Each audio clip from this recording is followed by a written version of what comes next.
यहाँ पर देखिए sum of cube of n natural number दे रखा है, इसको मैं क्या लिख सकता हूँ, n into n plus one divide by two का होल स्क्वायर लिख सकता हूँ। सिंप्लीफाई करते हैं, n square into n plus one का स्क्वायर डिवाइड बाई 4। ऐसे ही डिनोमिनेटर में क्या दे रखी है मेरे पास, ये सीरीज दे रखी है, एन टर्म्स का सम निकालना है।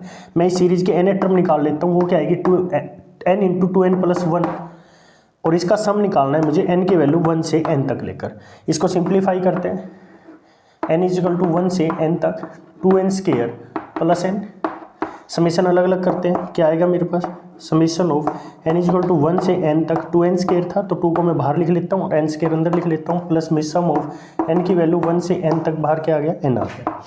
सम of n natural numbers, sorry sum of square of n natural number क्या आएगा मेरे पास, 2 into n plus one into 2n plus one divide by क्या आ गया, 6। ऐसे ही यहाँ पर क्या आएगा, sum of n natural number n into n plus one divide by 2।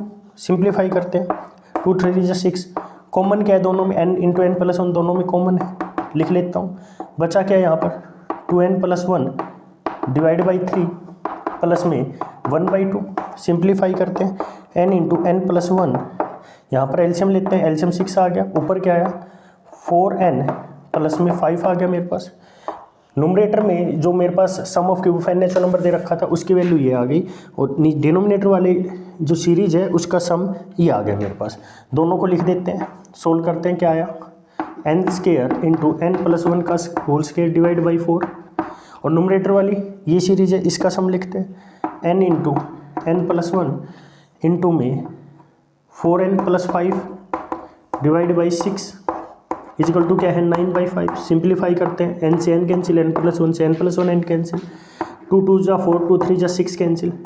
आगे करते हैं, ये 3 ऊपर जाके मल्टीप्लाई में हो गया, क्या आ गया 3n into n plus one, ये क्या आ गया डिनोमिनेटर में 2 इंटू 4n प्लस 5 आ गया मेरे पास, इजिकल टू क्या है 9/5। और सिंप्लीफाई करते हैं, 3 1 जा 3, 3 3 जा 9 कैंसिल हो जाएगा। तो जब हम इसको सिंप्लीफाई करेंगे तो हमारे पास क्या बनेगी, क्वाड्रेटिक इक्वेशन, और वो क्या बनेगी, 5n square minus 19n plus 30, sorry minus 30 is equal to 0, ये बनेगा हमारे पास। इसको सोल्व करेंगे तो फैक्टर्स क्या बनेंगे, 5n square minus 25n plus 6n minus 30 is equal to क्या है 0। इन दोनों में से क्या कॉमन है भाई, 5n कॉमन है, तो क्या बचा, n माइनस 5 बच गया। इसमें से 6 कॉमन है तो यहाँ पर n माइनस 5 बच गया इक्वल टू 0। तो यहाँ से n की वैल्यू क्या होगी, n की वैल्यू होगी एक तो 5 हमारे पास, और एक n की वैल्यू होगी -6/5। लेकिन नंबर ऑफ टर्म्स तो नेचुरल नंबर काउंट करते हैं, तो n की वैल्यू क्या आएगी हमारे पास 5 आएगी।